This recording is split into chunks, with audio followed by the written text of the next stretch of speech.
Hello, this is your Chapter 19 lecture. It begins on page 303 in the textbook, and today we will be looking at concentrations and dilutions.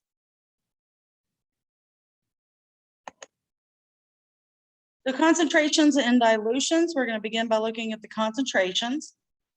Concentrations of many pharmaceutical preparations are expressed as a percent strength. Percent strength represents how many grams of active ingredient are in 100 milliliters. Percent strength can be reduced to a fraction or to a decimal, which may be useful in solving these equations. The concentrations are basically work the same with some subtle differences. We're going to start with the weight concentrations. And again, I'm on page 303 in the textbook if you're trying to follow along. So we deal with the weight concentrations when we have a solid active ingredient, such as a powder, being mixed with a solid base, such as an ointment. So there are a few little rules to set up these types of proportions when we go to do this type of calculation. The first of which is to set up a proportion with the amount of active ingredient listed over the total quantity, and this needs to be expressed as grams over grams. So anytime we're given milligrams, we're going to need to convert that to grams. If they give us micrograms, we will have to convert that to grams. And then you're going to convert the proportion to a decimal by dividing the numerator by the denominator. And then you're going to multiply the converted number by 100 to express the final concentration as a percentage. So for practice, they give us here an example problem. We're going to look at the first one. 12 grams of active ingredient powder is in 120 grams of compounded cream. And what is the concentration? And that is example 19.2, if you're following along in your textbook. So let me just stop the screen share real quick so that you can see the calculations a little better here on the board. So again, in this problem, we are told that we have 12 grams of active ingredient. And again, it's example 19.2 in the textbook. So I have 12 grams. That's my active ingredient. And they said I'm supposed to set that over my total ingredient, which I have been told is 120 grams. So over 120 grams. Now, our rules for this type of calculation said that our numbers must be expressed as grams over grams, and we are already in grams for both of those numbers, so we're good there. And then we're going to multiply this by 100, and that'll give us our percent strength. So 12 divided by 120 should equal 0.1. And when you multiply that by 100,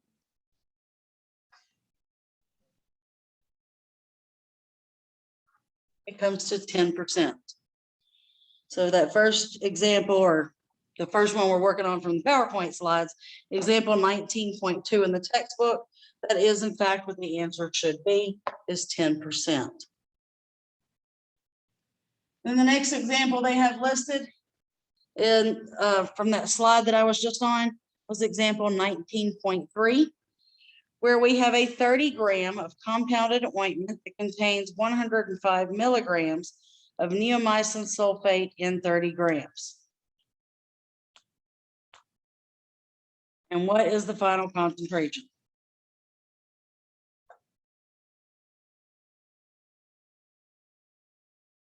So you know your final quantity is going to be, or your total quantity is going to be 30 grams. They told you that twice, but that's what tripped me up and slowed me down on my reading there. So we already know that the denominator is going to be 30 grams. The issue with this one is that they have provided us the amount of active ingredient as 105 milligrams.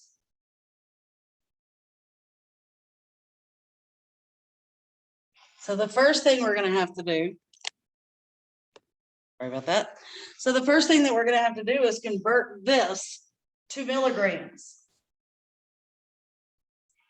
I'm sorry, to grams. We're converting this to grams.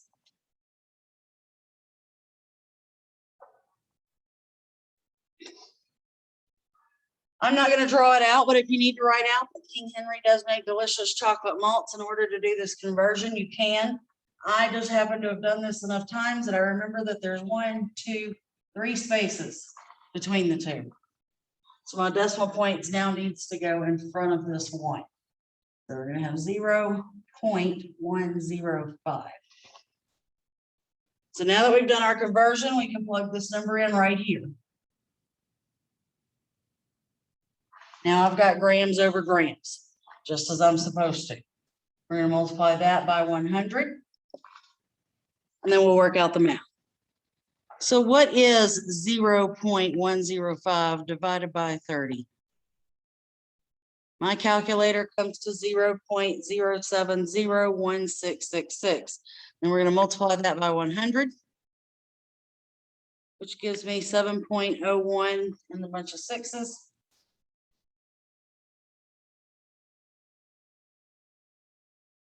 So I'm just going to round it to 7.02. And this is a percent. Because it's a percentage and percentages usually don't go past the tenths, we could have just expressed it as 7. I would still count that correct if it were a test question. And then let's look at one more example here.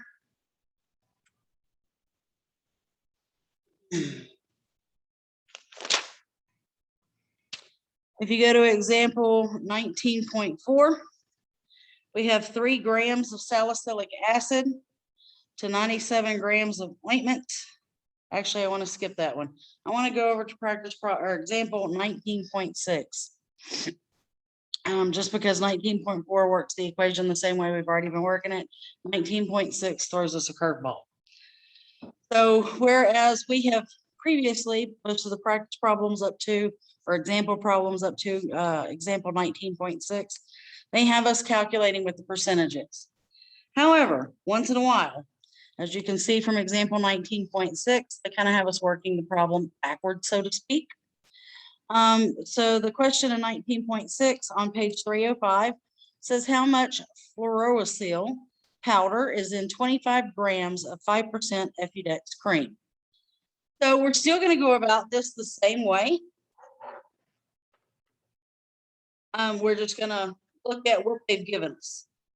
They're asking how much powder is in 25 grams. So we're looking for X, and that's going to be expressed as grams. And they're telling us in 25. So in 25 grams. They're already telling us that if we do our multiplication by 100, that it's going to come out to a 5% product. We can still work this much the same way that we've been working it. The first thing we're going to have to do is get rid of this. And in order to do that, we're going to have to divide by 100 on both sides of that equal sign. And that pretty much eliminates everything in this section. And it's going to leave you with X grams over 25 grams equal to 5% over 100. You really don't even need the percent sign at this point because it's expressed over 100. And then we're just going to cross multiply the way that we have been. And it doesn't matter which direction you go in first. I like to do my X first. So I'm going to have 100X equal to, what's 25 times 5?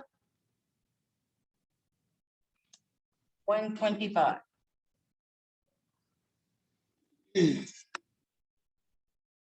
And then we're going to have to divide both sides by 100 just to simply isolate this X because it's being multiplied. That is why we're having to now divide. So if you divide both sides by 100, you will learn that X equals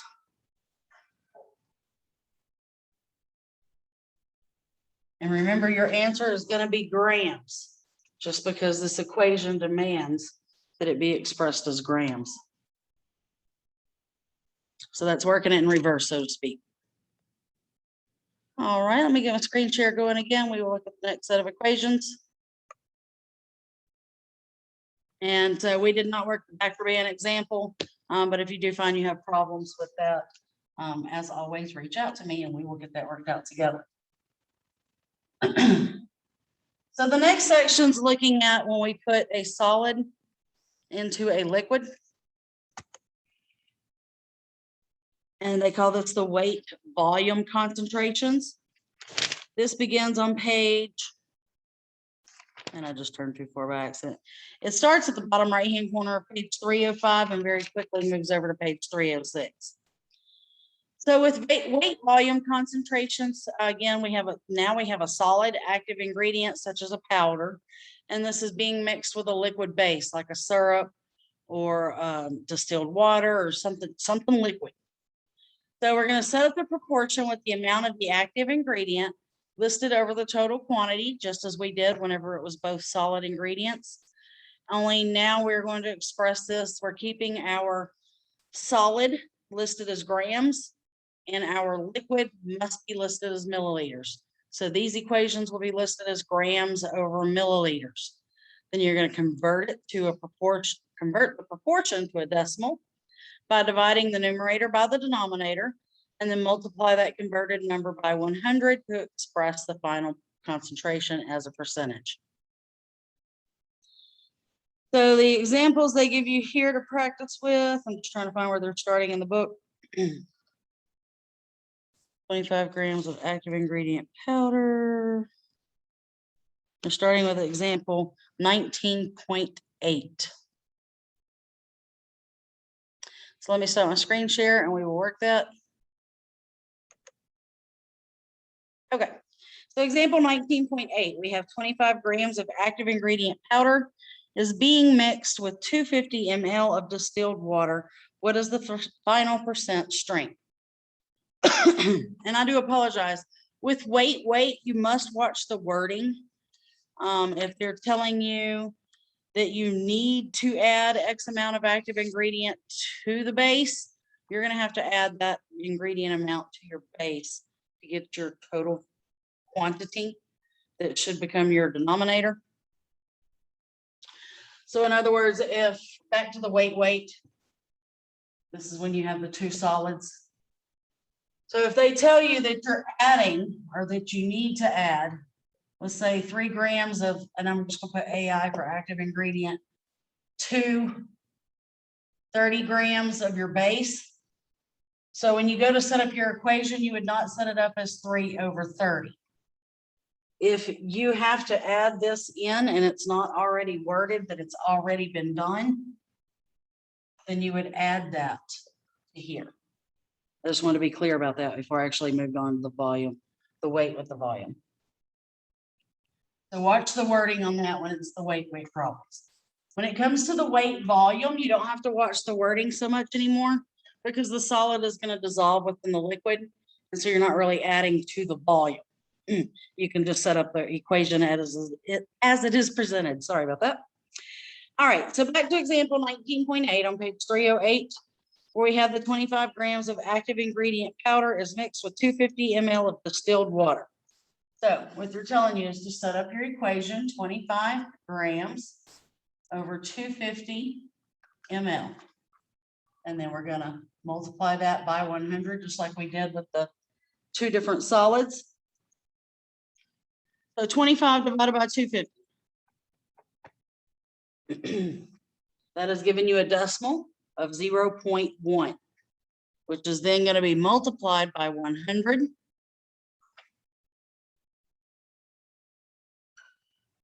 Equal 10%. And if you look at example 19.8 on page 306, 10% is the same answer that they came up with.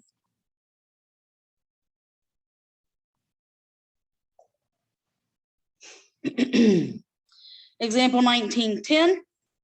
I'm sorry, 1919. 19.9. Well, I'm gonna get it together in a minute, y'all, promise. Example 19.9, still on page 306 of the textbook. We have 9 grams of sodium chloride as distilled in 1 liter of sterile water for injection. SWFI just means sterile water for injection. So what is the final percent strength? Well, you have 9 grams of active ingredient.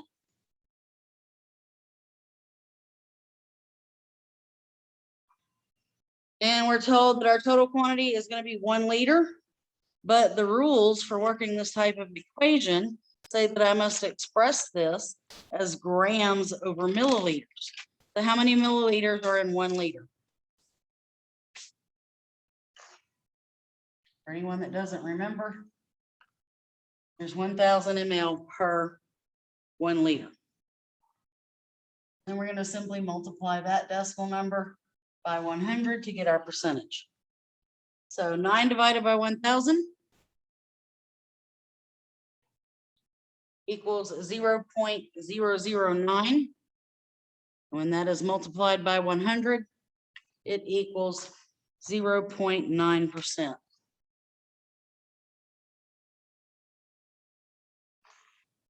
(0.9%).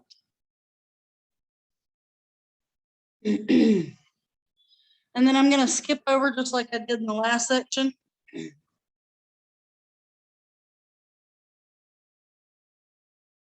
We're going to look at one that's asking for the information kind of in reverse.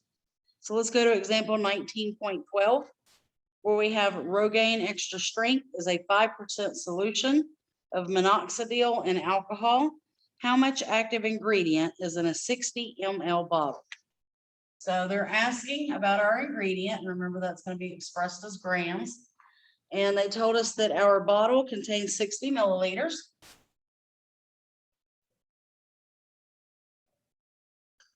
And they've also already told us that our percent, or our concentration, came out to 5%.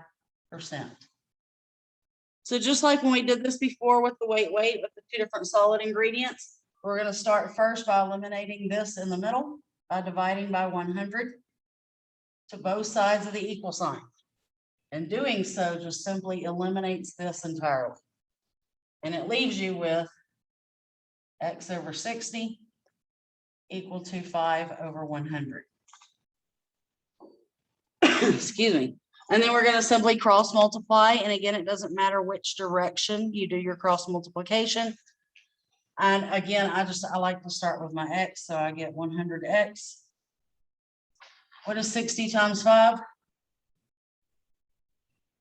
300. Then we're going to need to isolate this x. It's being multiplied by 100. So we're going to have to divide by 100. Again, on both sides of that equal sign. Which leaves you with x equals 3. And remember, that's grams.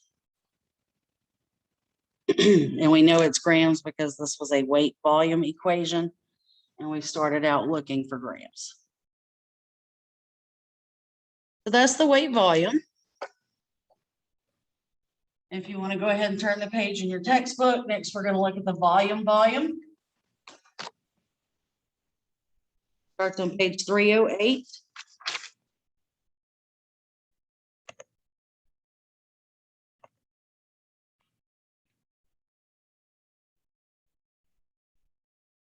Went too fast, sorry. So volume, again, same thing as we did with the other concentration equations. We have only this time our active ingredient is liquid, and it's being mixed with a liquid base, such as an emulsion. So again, there's a number of steps, pretty much the same as the others. You're going to set up a proportion with the amount of active ingredient listed over the total quantity. Only this time, it's going to be milliliters over milliliters. So they give you liters or microliters or any other measurement. You're going to have to stop first and convert that over to milliliters before you can perform your equation. So then you're going to convert the proportion to a decimal by dividing the numerator by the denominator and multiply that by 100 to express the final concentration as a percentage.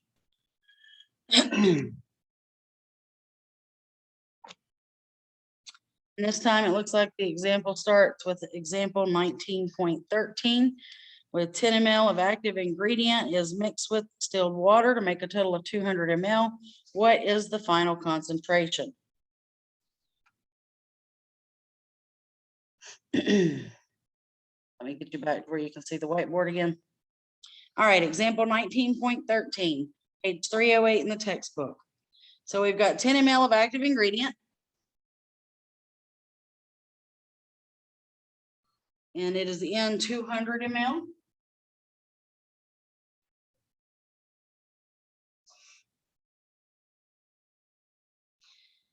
We're going to convert this to a decimal and multiply that decimal by 100 to get our percent strength. So what is 10 divided by 200? 0.05. And when you multiply that by 100,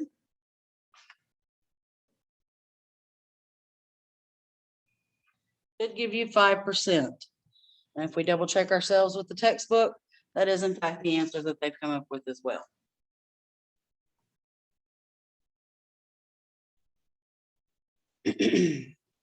Example 19.14 in the top right-hand corner of page 308. Here we have if 180 ml of active ingredient is added to 820 ml of an alcohol-based solution, what is the final percent? Here we're getting into what I tried to go back and explain with the weights. We are adding 180 ml to 820 ml. So the first thing you're going to have to do is add these two numbers. That's giving you a total of 1,000 milliliters. So we know that our active ingredient is 180 ml. We just calculated that when it's added to the 820 milliliters, that it now gives us a total of 1,000 milliliters. So with volume, and weight, you have to watch this. Watch the wording and see if you have to add your active to your base or if it's already done in the wording. Be cautious with that. I can tell you for the test itself, I don't think there's any with a wording confusion on our test, just because the point is to make sure that you've got the concept. We're not trying to trick or confuse you. So we'll convert this into a decimal and then multiply that by 100, and it's going to give us a percentage for our final concentration. So 180 divided by 1,000 times 100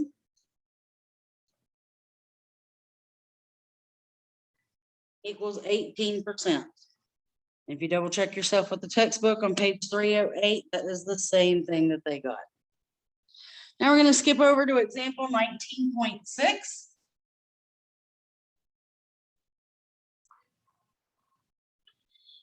I'm sorry, 19.16, and that one's on page 309. So in example 19.16, it says how many milliliters of active ingredient? How many milliliters of active ingredient must be added to distilled water to produce 60 ml? So there's your total quantity of a 25% solution.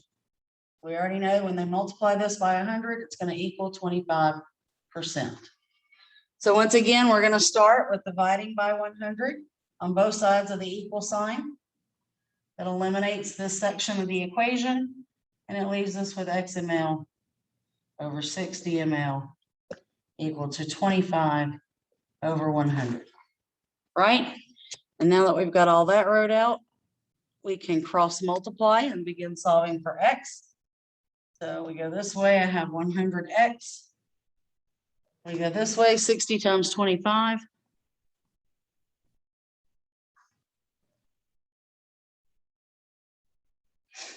And because the X is being multiplied to the 100, we're going to have to divide by 100 to isolate that X by itself.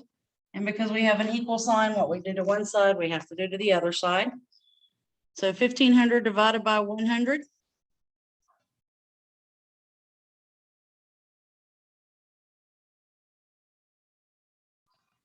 X equals 15, and we know it's milliliters because that's what we started with for our active ingredient, looking for milliliters.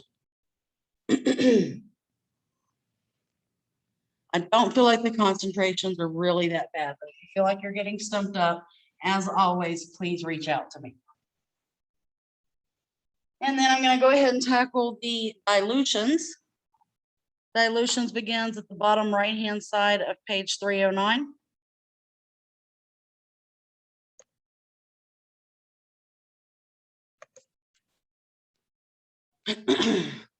So when it comes to dilutions, we have to look at a couple of things. First, we're going to look at stock solutions.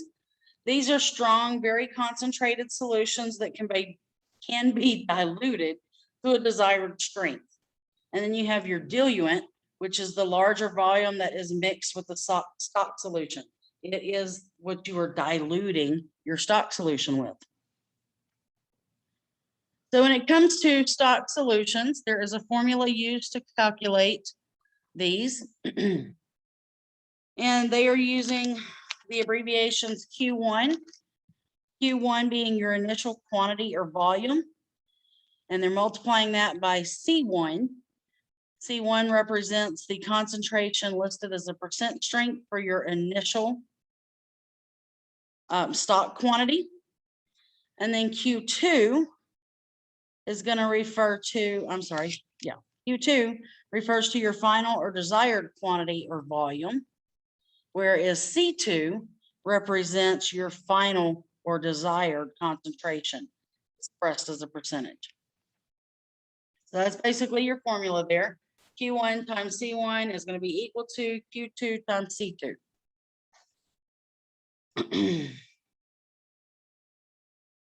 And there is a chart on page 310. If you were trying to follow along, I say it's a chart. There's a listing with the Q1, Q2, C1, C2, and the explanations for those in case you need to go back and revisit that material. So let's look at a practice problem. Then they start here with practice problem 19.17 on textbook page 310.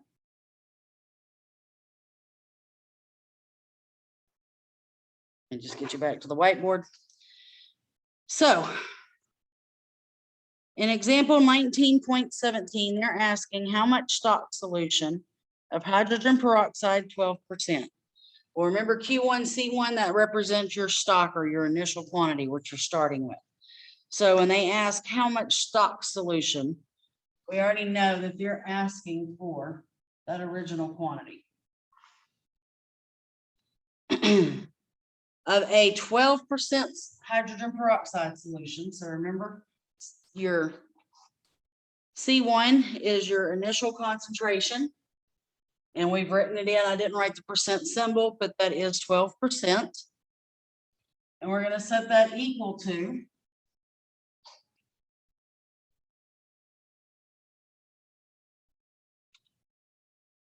says we're making 480 ml of hydrogen peroxide 3% solution. So 480 ml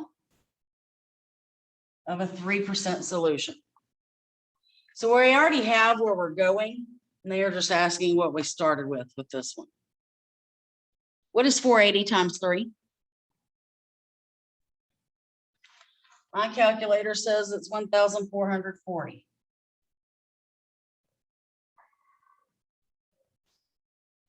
You literally just do the math. 480 times 3. 12 times x gives you 12x. And then we're going to have to divide both sides of this equal sign by the number 12 so that we can isolate that x by itself. And 1440 divided by 12 equals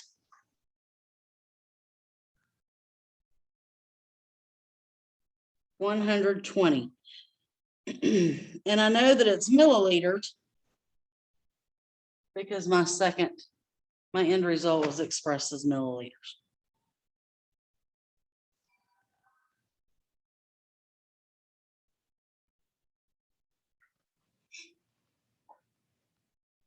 Let's glance over to example 19.18. You had 60 grams of a 20% coal tar solution. Sorry, I read that backwards. Which you diluted to produce 100 grams. So we're starting with 60 grams.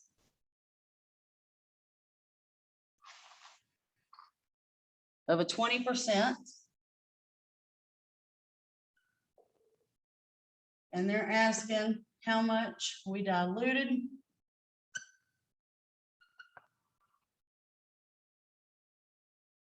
to make 100 grams. I'm sorry. They're asking what's our final percent.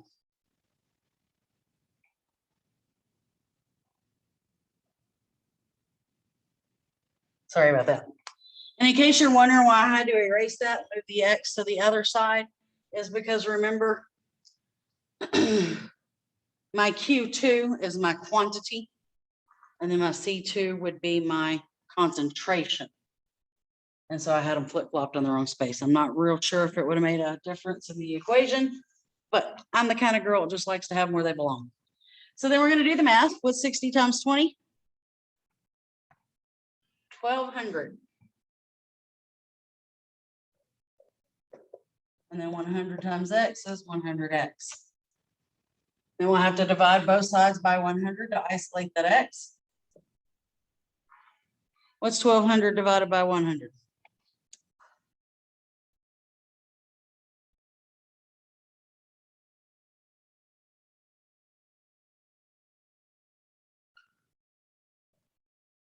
%. We know it's a percentage because that was a concentration we were looking for. So the final product is a 12% Cartol solution. So we kind of worked that one in both directions already, just with those two example problems.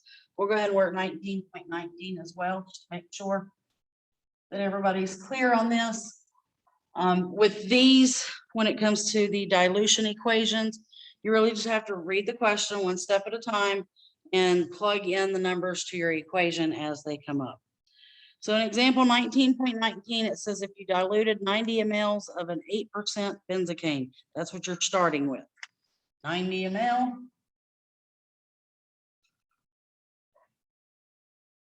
of a 8% benzocaine.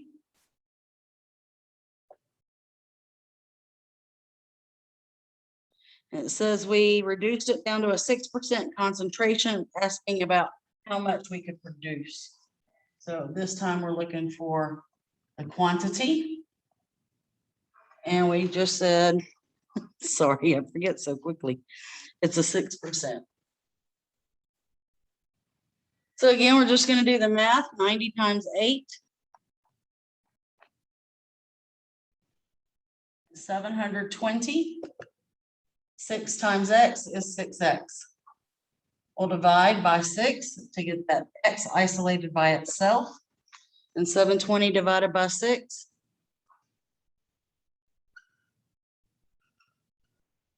Going to equal 120.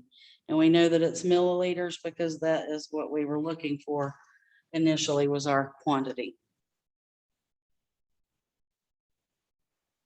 So that's chapter 19 in a nutshell. There's one or two of the homeworks may have a unique question or two, but for the bulk, these really are not that bad. You just have to remember that when you're dealing with weight, you want to express everything as grams over grams. When it comes to weight volume, it's grams over milliliters. And when you hit volume, make sure to keep it milliliters over milliliters. And then when you get to the dilutions, you're just going to read your question real slow, set up your equation with X for whatever information it is that it has you looking for, because it can have you looking for any information anywhere in that formula. And as always, if you still feel like you need additional assistance, you need a little more help, you need something clarified, please reach out to me. All of you have my phone number. Just let me know if there's anything else that I can do for you. That is what I'm here for. So I hope everybody has a great day, and I look forward to seeing you again next time we're live. Have a great weekend, and we'll see you next time. Bye-bye for now.